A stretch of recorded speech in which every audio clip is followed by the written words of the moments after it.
today's lesson is John chapter 6, and we're going to be talking about the feeding of the 5,000. And the name of the lesson is feeding of the 5,000 plus. And we'll get into that here shortly. All things that we read in the Bible, some things we just overlook and we don't get too involved in, too much depth into them. But if you look here in John chapter 6 and verse 1, it says, after these things Jesus went over the Sea of Galilee, which is the Sea of Tiberias.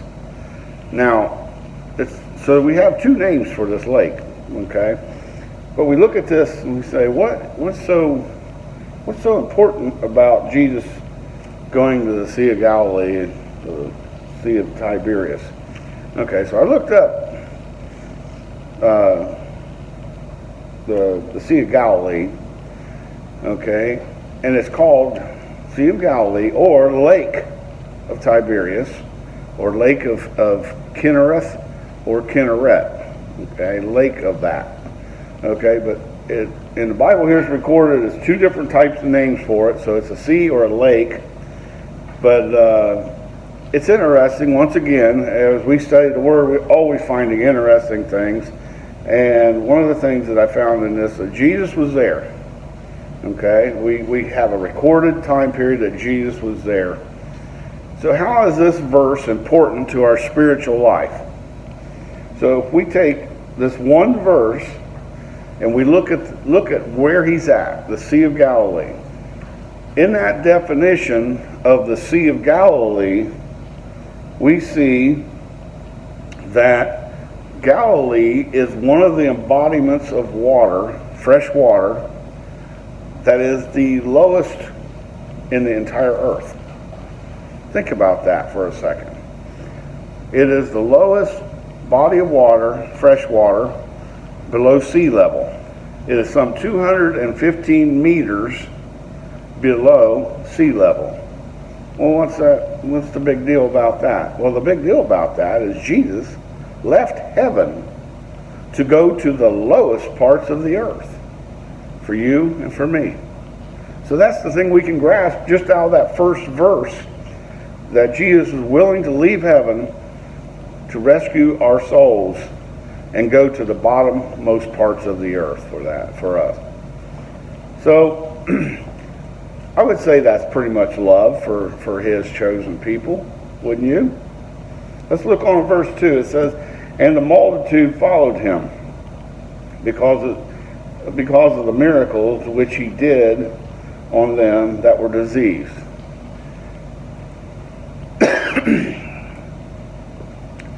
If you saw the miracles that Jesus did, wouldn't we want to see more of that?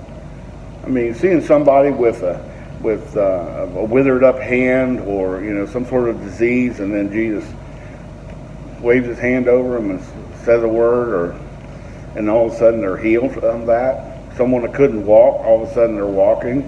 Someone was blind, now they're seeing. We'd want to see that. We look at some of these reality shows and stuff on TV, and it's ridiculous, some of the silliness and stupidness that goes on with that.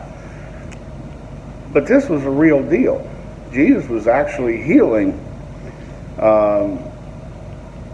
people, and people were following him because they wanted to see more of that. It was entertainment more than anything to the people. Which gives me an issue with today's so-called faith healers. I have a hard time with the faith healing teaching. I believe God heals people to this day. Don't get me wrong on that. But if these people were truly blessed with the gift of healing, why aren't they in the hospitals? Why aren't they at the hospitals healing and clearing out the hospitals? Follow the money. That's where their true calling is trying to get and weasel money out of people with their so-called faith healing ministries. There's no money in going to the hospitals and clearing out the real sick, but there is money in swindling people out of their money under faith. the guise of faith. Makes you kind of wonder, doesn't it? What Jesus was doing here, though, in this, he was doing something that no one had done before. No one was able to just instantly cure people by just mere speaking the words. Non-curable diseases were being cured. And because of these miracles, many people followed him. Let's look on verse 3 here. It says, "And Jesus went into the mountain, and there he sat with his disciples." So there's a lot of, the crowd was following him to the point to where it was probably getting a little bit exhausted. What did he say about the flesh? The flesh is weak. The spirit's willing, but the flesh is weak. He's in that earthly body, and he's probably getting a little tired. The earthly body, I'm sure, was a constraint to his godliness. But he continued to keep pouring himself out. But let's look at what happens here. He went into the mountain where he sat with his disciples. Okay, so he went to have a moment, a teaching moment. He was always teaching his disciples, and it says here that he was with his disciples. He sat with them. So obviously he's going to teach them something. So we can see that in verse 3, he's getting ready to show them a powerful lesson about the strength and power of God. So if we look on here in verse 4, "And the Passover feast of the Jews was nigh." Okay, now this is interesting that John puts this here. He sets the time period. From chapter 5 to chapter 6, there's roughly a 6-month or more time period. If we go back to chapter 5, verse 1, it says, "After this there was a feast of the Jews, and Jesus went up to Jerusalem." Okay, so we talked about this earlier when we studied that. That was one of two feasts. Okay, it was either the Purim feast that is spoken of in Esther 9, and that's recorded in verses 20 through 26. And then it could also be in Deuteronomy 16, 1 through 9, and that was the Feast of Pentecost. I personally believe it was the Feast of Pentecost, and so that was at least a 6-month period of time between Pentecost, the Feast of Pentecost, and the Passover feast. That's the time frame we're looking at between chapters 5 and chapter 6. So in this time period, we got to think about all these people now are starting to follow Jesus. After what he told the Jewish religious leaders in chapter 5, now we have his ministry is getting spread about, wide open, and he's preaching and are teaching all the people around. So he's got a pretty good crowd that's following around. The reason I believe it was Pentecost, and we go back to the Feast of Purim versus the Feast of Pentecost. The Feast of Purim was along the lines of a man-made feast dealing with Esther, and where the Pentecost is recorded in Deuteronomy, which is more of the law, which is a godly feast that God was told them to have this feast. So you can research those on your own. That's 16 and of Deuteronomy 1 through 9, and Esther 9, 20 through 26. So with this in mind, we can see 6 months or more between chapters 5 and 6. So let's go on to verse 5 and 6. And it says, "Jesus, when he lifted up his eyes, he saw a great company come unto them, and he said unto Philip, Whence shall we buy bread that these may eat? And this he said to prove him, for he himself knew what he would do." Okay. He kind of made this personal, didn't he? He called out Philip in this. Give him a test of faith. Whence shall we buy bread that these may eat? Okay. Are we given these tests today like Philip was here? Absolutely. When God's word goes into your into your heart. He's giving you a test on the understanding of it. Do you really want to understand it or not? And that's the thing. God will work in your life on a personal basis, the way he did here with Philip, on a personal basis. He personally called out Philip and said, hey, look around. Look, where can we get food for these people that they can eat? Jesus made it personal for Philip, and he makes it personal for us now. Jesus knew, however, what he was going to do. He knew the answer before he even asked Philip. He had the plan. He always has the plan. So in verse 7, we see Philip's response. Okay? And let's read that. It says that Philip answered him, 200 pennyworth of bread is not sufficient for them, that every one of them may take just a little. All right? Philip's response, was it logical? It was logical. I mean, you see all these people and 200 pennies worth. Okay, let's get into that a little bit. Pennies worth, or a denarius, or a daily wage. Okay, so a daily wage was about 15 to 20 cents a day. That's what the average person would make, 15 to 20 cents a day for a day's labor. Okay, that was considered a pennyworth, or a denarius is a daily wage. So a denarius was 15 to 20 cents for an average laborer. So 200 denarius is about the same as 6 months of labor to feed this crowd. That's what it would take. Working 6 months to feed this crowd. And then the last part of that, look at what he says there at the last part. Every one of them may take a little. So he's saying 6 months of labor wouldn't pay for the food that they would eat, even if they took just a small pinch or a little bit of it. That's a lot of food. That would not be enough to feed them all. So his answer, looking at the circumstances, you look at the answer he gave, it was very logical.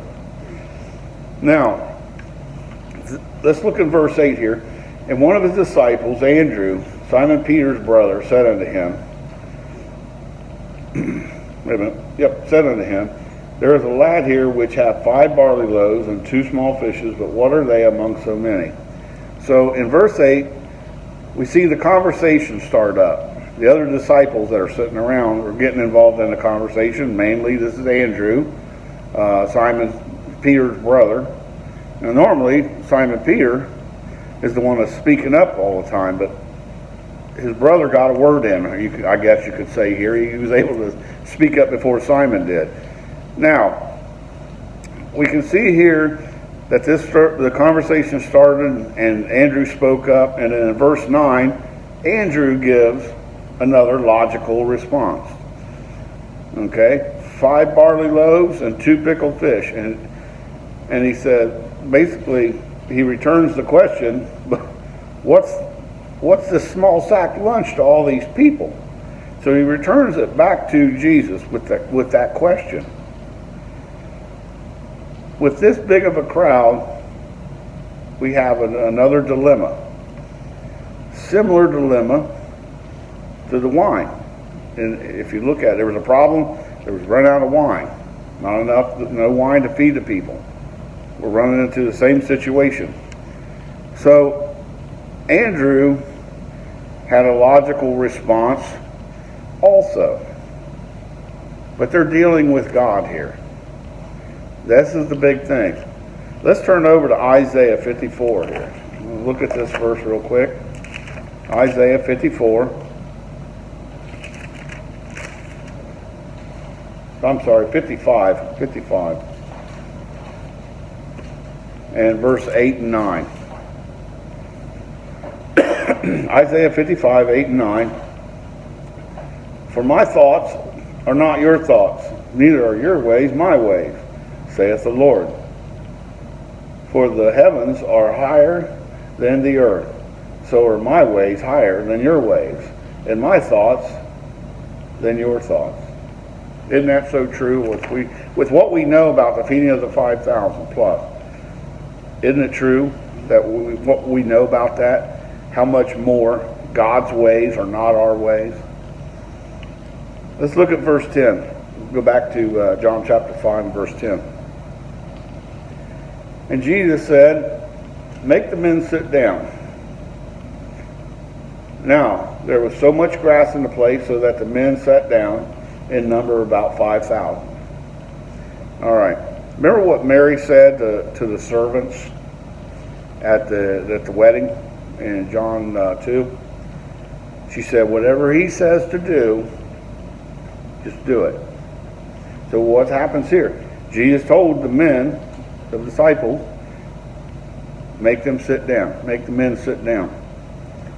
And I like how they worded this. They said, men, sit down. Okay? Now there was so much grass in the place so that the men sat down. The number was about how many? 5,000. So there was 5,000 men at this event. This is why I say 5,000 plus. Because we also know that there was a lad there. Had lunch. So he wasn't a man yet. He would have been under the age of 13. So there was a lad there, plus the men. Now, let's look at this a little bit deeper. The Lord will not ask us to do anything we cannot do. Okay? The simple term at the wedding, the simple thing of fill those water pots up with water. The simple task. Told the men here at this event, have them sit down. Nothing hard about that, is there? Not a lot to it. The Lord will not ask us to do anything that we cannot do. So we have the 5,000 men there. That's not counting their wives that were possibly there also. And I have to say sorry about that, lady. You're not included in this number yet, but you probably had women there.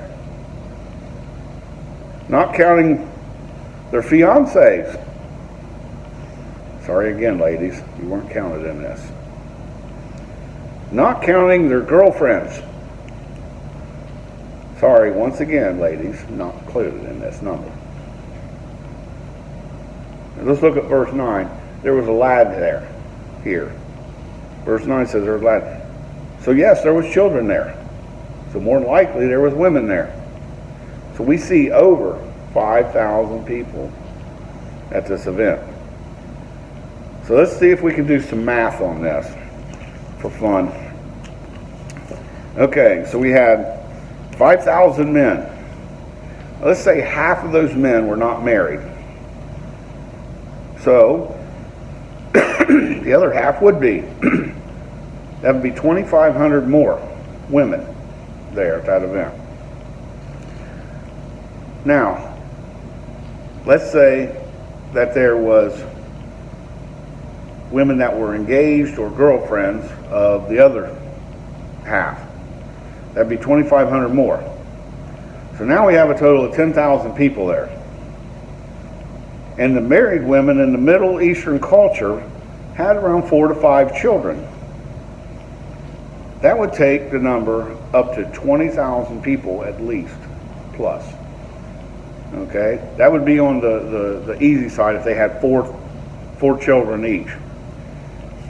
Now, 20,000 plus people, and they're expected to feed them with a sack lunch.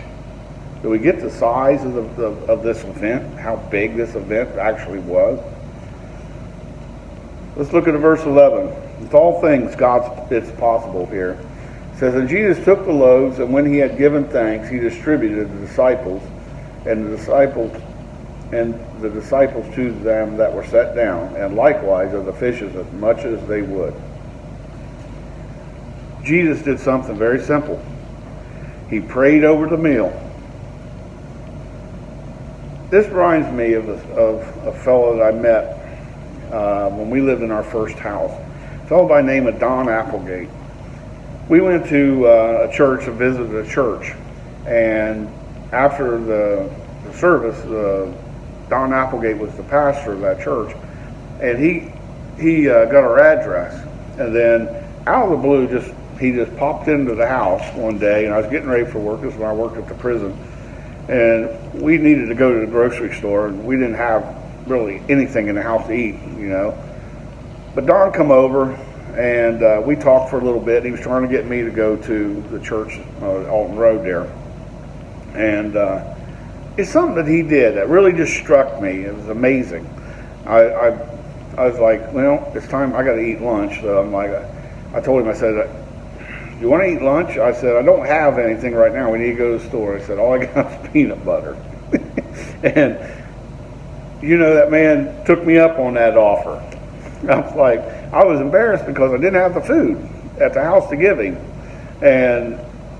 But you know what was interesting? That man prayed and was thankful for that simple peanut butter and jelly sandwich. And I don't even think we had jelly. I think it was just peanut butter. That's all we had. So it was just like, I could be wrong on that, but anyways, the fact that the man was thankful showed me that he had some really good spiritual truths in him, and he shined that out.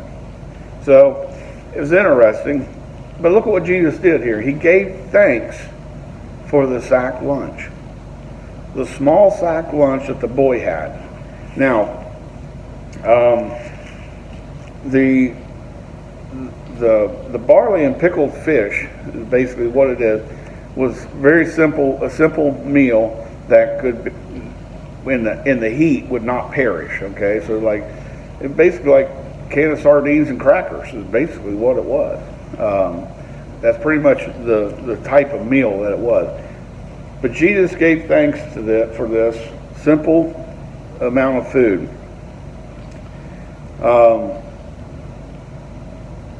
Let's see in verse 12 here. Or wait a minute. Let me go back up here. Okay, so after that, he gave it to the disciples. And the thing about this, if we look at this, Jesus is the master of everything. Has any of you ever worked in a warehouse or seen how a warehouse operates? You have to have what's called logistics. Logistics is where everything has a certain order and it has to go a certain way to get loaded on the trucks. All these things have to go into play. Jesus was a master of something as simple as logistics and getting all this taken care of. He told the men to have them all sit down. He said, I'm going to pray over the food. He prayed over the food, gave it to the disciples. The disciples went and distributed the food. Now, I like this last part of this. And to them that were set down, and likewise of the fishes as much as they would. He let them pick up and take as much as they wanted of that food. And it didn't disappear.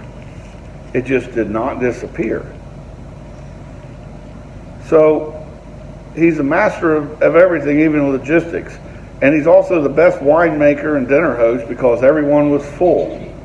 So you think about that. Best winemaker from the wedding and the best dinner host because everyone didn't leave hungry. They were filled.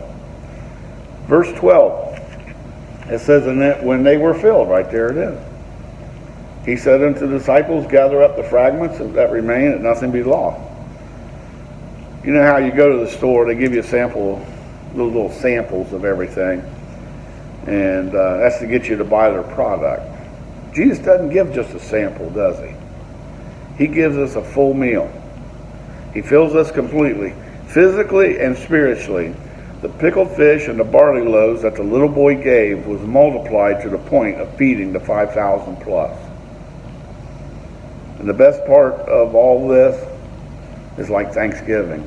There was leftovers. There was leftovers from that little sack lunch. There's a lesson right there in being frugal, isn't it? Leftovers, we need to eat them, not be so wasteful. All right, verse 13. Therefore they gathered them together and filled 12 baskets with the fragments of the 5 barley loaves. which remained over and above them that had eaten. 12 baskets of leftovers. That's a lot, considering they had one basket that was nothing, hardly anything in it. That it multiplied like that. One thing in heaven that we're going to know, there's not going to be a shortage of food. We're going to be fed spiritually and physically through our Lord Jesus Christ, because if he could feed the 5,000 plus here with a small sack lunch, imagine what he can feed our soul when we're in heaven. There'll be no shortage of heaven and food, food in heaven, that's for sure. Verses 14 and 15. It says, and then those men, when they had seen the miracle that Jesus did, he said, this is of a truth that a prophet should come into the world. And when Jesus therefore perceived that they would come and take him by force to make him a king, he departed into a mountain himself alone. All right. So what was the reaction of the people? They wanted to make him king. They wanted to bring him up. They saw the prophecy fulfillment. Okay, the prophecy fulfillment that's spoken of by Moses, that one's going to come and be prophesy after him. They wanted to make him king.